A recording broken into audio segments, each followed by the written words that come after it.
Hi YouTube, we just finished watching the Kaineng City Showcase stream from ArenaNet's latest guild chat. You could find the actual stream itself in the description below if you'd like to watch the entire video yourself. We're going to review a couple of things that was mentioned on the stream, so this will be kind of a recap of what was shown. So a bit of backstory on Kaineng. It is actually in fact called New Kaineng. For those that haven't noticed, it's pretty much a different Kaineng from what was Inglewood's one. The original one was apparently destroyed in the tide that Zaitan caused. So the city was actually built up on a newer place, a bit south of the old city. There's a bit of risen activity as well there because of Zaitan. So we're gonna watch how they walk us into the city. They walk us through the land area, probably like closer to the water as well. The city is 3 levels. There is a lower level, a middle level, and a top level. The lower level is like where all like the, I guess, lower class citizens live. Middle level is middle class, and then upper level is where all the barons and the rich players live in the game.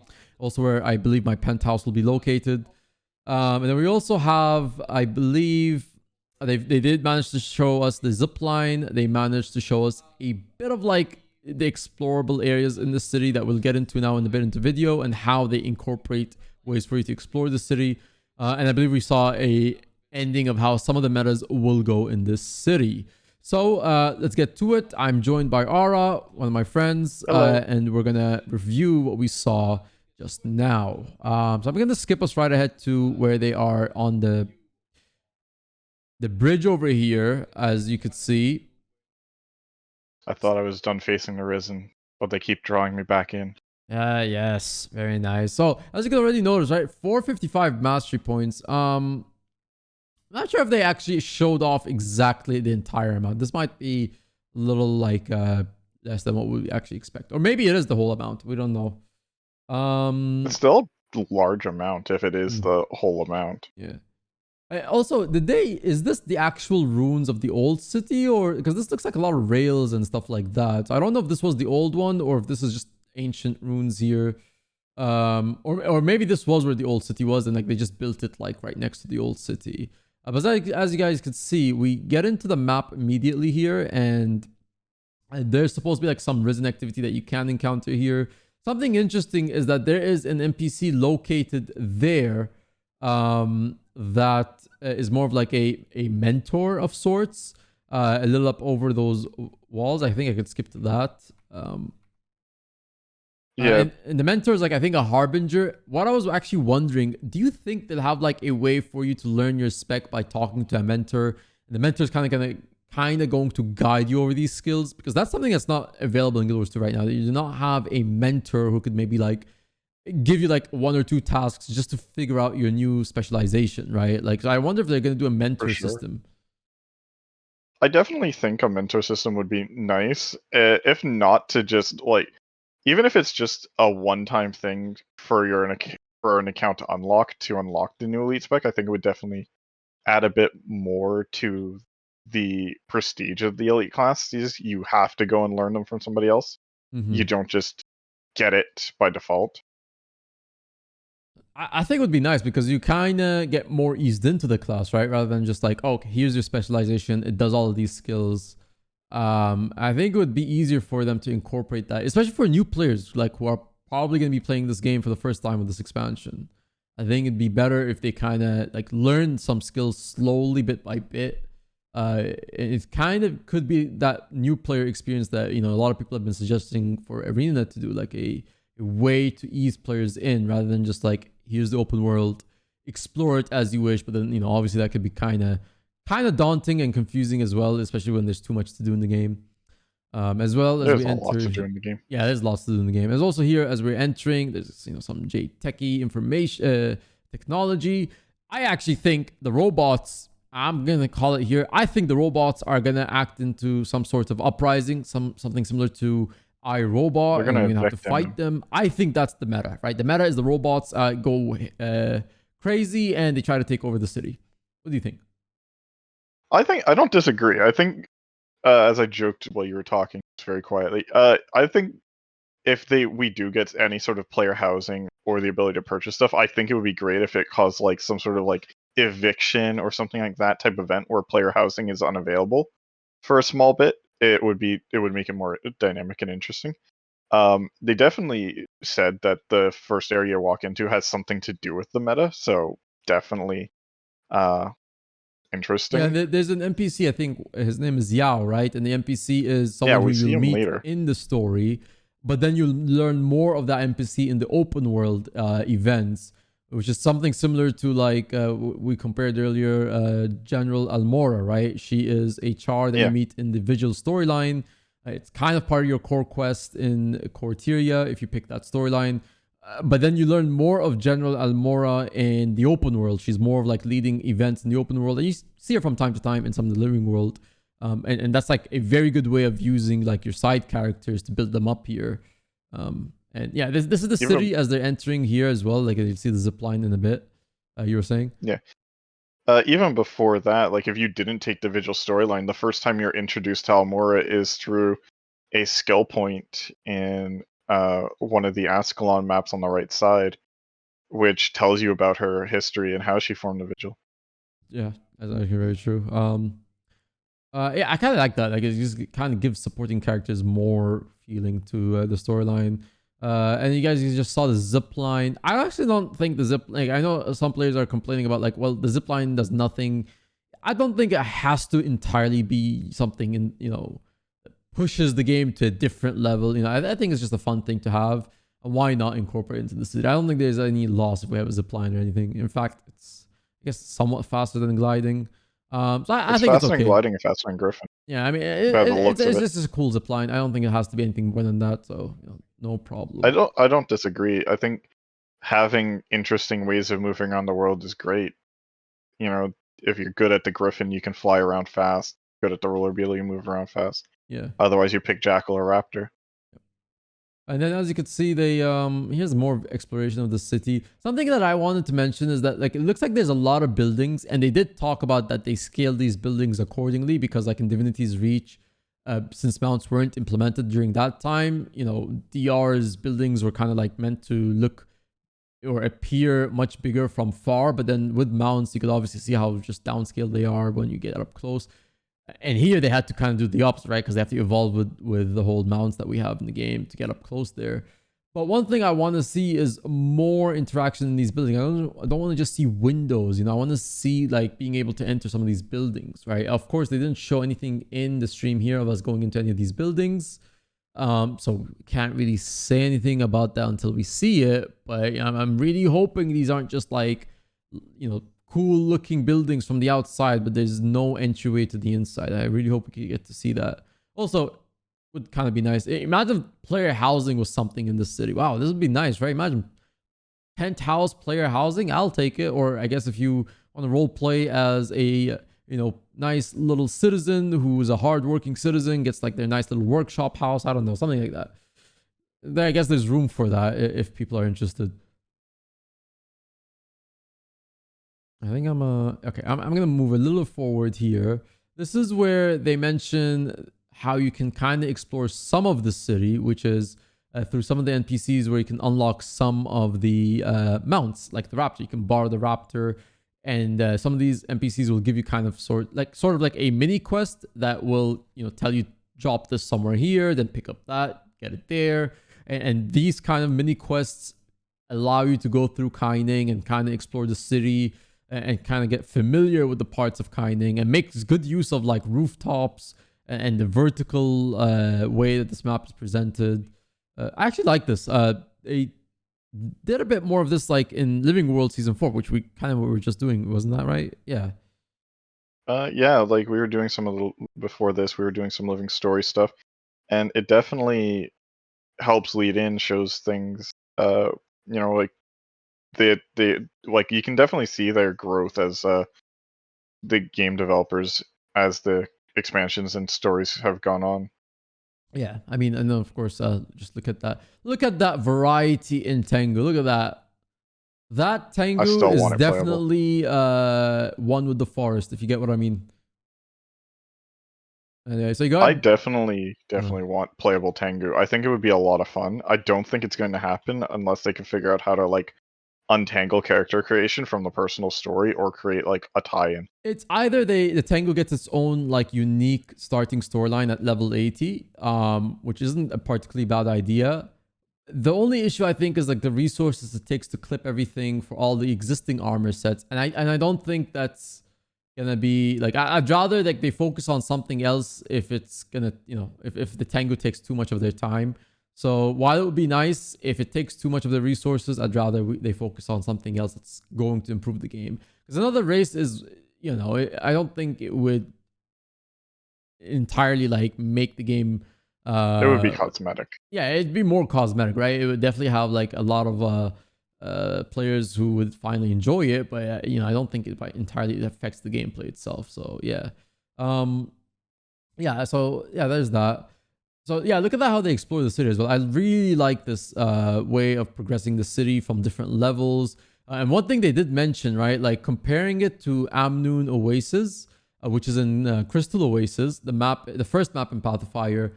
Amnoon Oasis was like a city in a wide map, and that city was like barely 10% of that map. And that was like an open world map that had events. There was like, obviously you have to go kill mobs, there's bounties and things like that, quest chains. The one thing the major thing that's different here is Kaineng. New Kaineng is its entire map. The entire map that you're here is Kaineng City. They're not doing something where like Kaineng is just part of the open world. The entire map here is Kaineng. I think that's better because Amnoon Oasis is definitely a letdown. Like the city's so small in comparison to like the entire map outside of it, right? Like you literally explore for sure. Yeah, 90% of that whole map is just the map itself, and Amnoon Oasis was like barely like anything, more like an outpost in the city, I would say. So I like that they have this approach of making the entire map of Kaineng the city itself, rather than just Kaineng is a city and then there's like another open world map outside of the city. A good comparison is Ebonhawk and Field of Ruin comparing to Amnoon. Amnoon is smaller than the field is smaller than Ebonhawk area. Oh, is it really? Oh wow. Yeah. By a very tiny bit, it is smaller. And there's less to do in there as well. Tengu. If there's like another big expansion, I reckon it will come. I guess that could be fine in the future expansion. I think for this expansion, it was not needed. I think they definitely have to focus on more priorities here. So yeah, I mean, maybe in the future expansion, who knows, right? It just takes a lot of assets and resources to, update the Tengu with all the existing armor sets, which is quite a lot. Well, I didn't know that Ebonhawk was even bigger than Amnoon. That's insane. All right, here is where they kill a cat. So apparently something here in the stream happened where they killed a cat, and yeah, he typed accidentally /kill instead of /heal. Yeah, and if you see end of cats, there's your meme. It's because of this. I believe they're gonna kill the cat now in a bit. Cameron's gonna. Oh boy, this is where it happens. Oh boy, this is where they get cancelled. Don't watch Connor get cancelled. Oh, sorry, Connor. Yeah, we get the note. Yeah, we got the note, and I'm watching the stream through the stream, so I have a bit of a delay. Yeah, I mean, this is the note that they were discussing. Like, you find different parts of story chunks in the city, and you interact with some NPCs, and those NPCs can, give you a bit of. Oh no, this is where the cat dies. I think somewhere like now. So yeah, like they kind of like allow you to explore things. Oh, this is where he kills the cat. Oh yeah, this is where the cat dies. This is where Aina gets cancelled. That's it. Yeah, this is where they kill the cat. Unfortunate. Pack your bags. Ain't it cancelled? Ain't it cancelled? If you did see for the briefest of moments before they killed the cat, you could pet the cat. Yeah. So they have added that, which is I do think is actually a really nice, small touch they did. Ah, yes, for the RPers, there's stray cats and dogs in the city. Yeah. But yeah, back to like the mini quests in the city that like you kind of learn more backstory of some of the NPCs. Very similar to like when you're like doing achievements for storylines in Living World Season 3 or 4, or even in the open worlds that you find in the open world maps in Path of Fire and Heart of Thrones, where different NPCs have like kind of sort of their own mini like quest line that you can kind of go on an adventure. And so it's very nice to, adds to the lore of the game and immersive experience. So definitely do like that. And then I believe here's like where they also kind of showcase the fact that you can, this whole map was made with skiffs in mind, and it's pretty much all the maps in End of Dragons. They made sure that like you have a skiff in every single map here.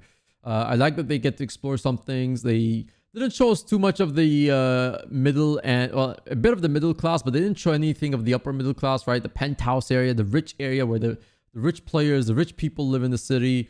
And they kind of described it as like, house. yeah, like the lower parts of the city are like fighting out for technology. People like, like are trying to like make money and trying to, grow their business, and they're just trying to survive with like everyday life. Whereas upper in the city, it's more beautiful, more, nice scenery and stuff. We didn't get to see that, but maybe we'll explore that. We'll get to explore that when the expansion releases. Here they, mentioned something about you can fish. Obviously, you could fish almost everywhere in the expansion. And I believe this is where they'll showcase us the Jade Company headquarters, which is bigger than Yvonne Nashblade. Actually, probably big enough to buy Yvonne Nashblade at this point.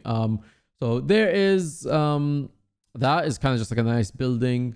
And this is the interesting part, right? You compared this meta to Grothmar Valley, right? Where this event or this meta is in Kaineng is consisting of smaller events where you have to like finish them up, and like, it leads to like a big meta here. Like, and your comparison was the Grothmar Valley, where you do different quest chains, and then eventually they lead to a big thing in the map itself.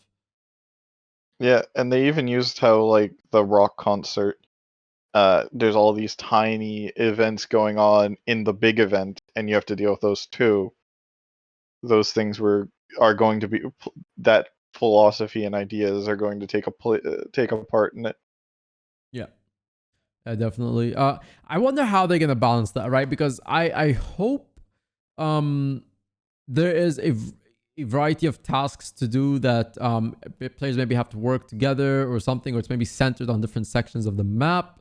That's kind of like how Grothmar is. Like, there's different like metas that happen, and they have to just kind of do them by chains. Here we get to see them do one thing, like they have to collect these orbs and power up the battery, and then they also have to like avoid some of these snipers that are shooting at them, and that's just one of the events, right? There's multiple that we didn't get to see. And then to just skip towards, because this is kind of just more gameplay. They do manage to show us a bit of what one of the bosses, and we see this in the actual gameplay reveal trailer that they released a couple days ago. Just try and get to the map itself. Yeah, it was a meta boss basically that they showed off, and they even talked about how it's meant to be scaled 20 plus people. They had 60 people do it, and it felt very climactic, very fun, and whatnot. And once gets to it, you'll be able to see it does look like it has some interesting mechanics. That obviously with 3 people, phasing a world boss is near impossible. And there you go. This is the boss itself. And this is exactly the same boss we saw in that trailer. It has a couple of mechanics, and yeah, like it's meant to be taken up by a lot of players, right? It's not a boss that you can just take alone. So it's cool we get to see. This is actually a very good, I think, compared to all the other maps. Maybe Echoveld Wild was the only other good map that we saw, because they didn't really show us anything in Jade Sea. They kind of turned everything off. And Xingje was not bad, but I think this one did an okay job showing us some of like what we'd expect in the boss of the map. I don't know if this is the main boss of the map or one of the main bosses, because they don't really hint on that. But I feel like this is it for this map, right? This might actually be the entire boss for this map. Everything leads to this, or it actually could be just one of many things in the map. We don't know just yet. But as you could see, like it definitely is a bit more exciting to see, like that they're choosing to do event chains that finally chain up into the world, into the main boss of the map, which is going back to kind of the roots, right, of like Corteria, some of the maps there. Heart of Thorns had a lot of that. Not very much in Path of Fire, because Path of Fire was more of a expansion where they wanted to show more of the explorable areas of the game. So it was more, explorable focused maps compared to Core and Heart of Thorns, which were more, meta based, right? So, and I feel like this is one of those maps, Kaineng, and I think even the Jade Sea, right, where we're seeing that Leviathan or the Jade Maw is also similar to that. where it's going to be like meta-based event chains that lead up to it. And even maybe that Leviathan underwater boss that we saw in the trailer, maybe that could be something that we see that has a couple of event chains that lead up to it. So I'm hoping this boss is kind of like that. Maybe it's the main boss of this map. Maybe it's not. We'll see. I'm kind of hoping it's like an iRobot situation. The robots take over the city and you have to like kind of, fight the robots. We'll see. What do you think, Aura?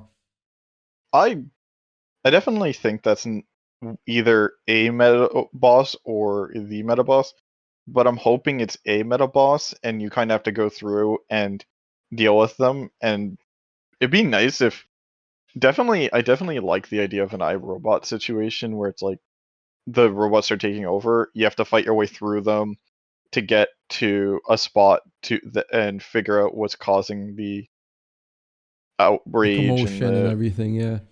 yeah, just and put a stop to it.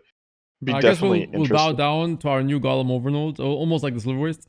Maybe it could be something like that, event chains and things like that. I like that because it kind of gives a direction for the map and it's fun to follow and you can time it with other events in other maps. So I would prefer something like that. But that's all we actually got to see in this video. So yeah, you could watch the full thing in the description below. I'll link their VOD from YouTube. You could watch it there. They'll probably upload it soon. But that's it for this video. That was the review. That's kind of like the TLDR and the things that we caught up and that were eye-catching and just explaining some of the things that they managed to show us in their stream. So yeah, that's kind of it. And we'll see you whenever we see you. So yeah, take care, YouTube, and yeah, enjoy. Take care.